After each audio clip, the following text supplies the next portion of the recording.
But some still wonder why the international bankers would want to cause a depression.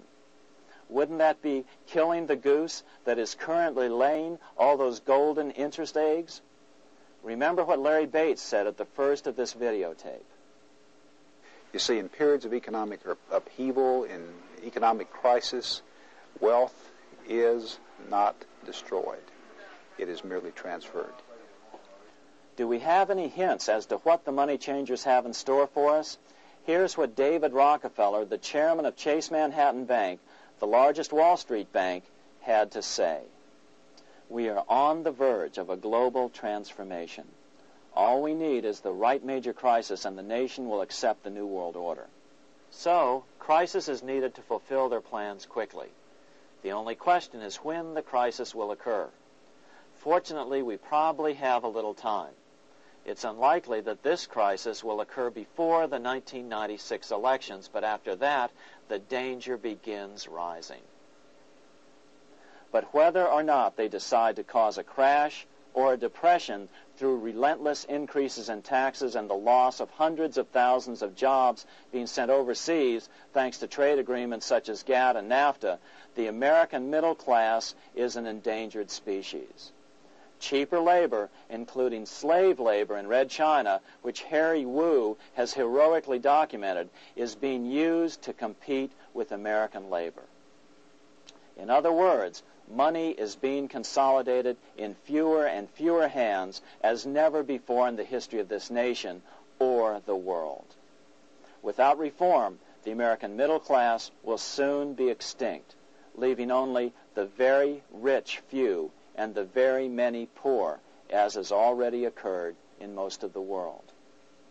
We've been warned of all this by congressmen, presidents, industrialists, and economists down through the years. Religious leaders, too, have seen the danger.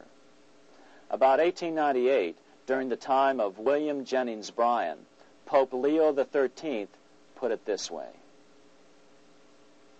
On the one side, there is the party which holds the power because it holds the wealth, which has in its grasp all labor and all trade, which manipulates for its own benefit and its own purposes all the sources of supply, and which is powerfully represented in the councils of state itself. On the other side, there is the needy and powerless multitude, sore and suffering. Rapacious usury, which, although more than once condemned by the Church, is nevertheless under a different form, but with the same guilt, still practiced by avaricious and grasping men, so that a small number of very rich men have been able to lay upon the masses of the poor a yoke little better than slavery itself. More recently, during America's Great Depression, Pope Pius XI spoke of the same problem.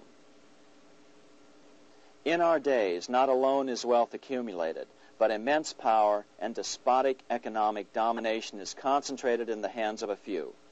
This power becomes particularly irresistible when exercised by those who, because they hold and control money, are able also to govern credit and determine its allotment. For this reason, supplying, so to speak, the lifeblood to the entire economic body, and grasping, as it were, in their hands the very soul of the economy, so that no one dare breathe against their will. But now, let's get back to our original questions. What can we do to protect our families during a depression? First of all, get out of debt if you can, even if it means lowering your standard of living. Otherwise, you stand to lose everything that is debt-financed. Secondly, get liquid. Reduce your wealth to more liquid forms. Reduce your real estate assets, for example. If you own your own house outright, then fine. If not, then sell other assets to pay it off. For a worst-case scenario, consider putting some of your assets into old silver coins. Pre-1965 silver coins are 90% silver. From 1965 on, they are not. It's been said that during a severe depression, a single silver dollar may be able to buy your family groceries for a week. Why will old silver dollars become so valuable? Because most people are familiar with them. They know they are of an assured weight and purity. In that case, owning just 20 to 30 silver dollars might mean the difference between your family making it or not through what is likely to be the worst time in U.S. history. Other forms of precious metals, particularly gold, are usually a good way to protect extra assets during a depression, too. But there are other things you can do. You might consider foreign currency funds. Consider opening a Swiss or Austrian bank account or a foreign currency denominated bank account in a U.S. bank. If you can afford to diversify into all of them, consider doing so. Educate your friends. Our country needs a solid group who really understand how our money is manipulated and what the solutions really are. Because if a depression comes, there will be those who call themselves conservatives who will come forward advancing solutions framed by the international bankers. Beware of calls to return to a gold standard. Why? Simple. Because never before has so much gold been so concentrated outside of American hands. And never before has so much gold been in the hands of international governmental bodies such as the World Bank and International Monetary Fund. In fact, the IMF now holds more gold than any central bank. A gold-backed currency usually brings despair to a nation, and to return to it would certainly be a false solution in our case. Remember, we had a gold-backed currency in 1929 and during the first 4 years of the Great Depression. Likewise, beware of any plans advanced for a regional or world currency. This is the international bankers' Trojan horse.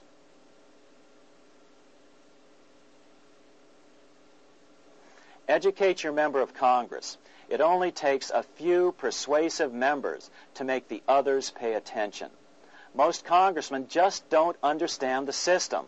Some understand it, but are so influenced by bank PAC contributions that they ignore it, not realizing the gravity of their neglect. We hope we've made a valuable contribution to the national debate on monetary reform. It remains for each man to do his duty, consistent with his state in life. May God give us the light to help reform our nation and ourselves. We say ourselves because ultimately vast multitudes of men are going to be driven more and more to desperation by the accumulation of the world's wealth in fewer and fewer hands. Men will tend to become like their oppressors, selfish and greedy.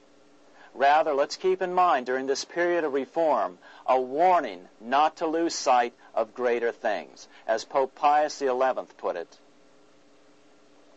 For what will it profit men that a more prudent distribution and use of riches make it possible for them to gain even the whole world, if thereby they suffer the loss of their own souls?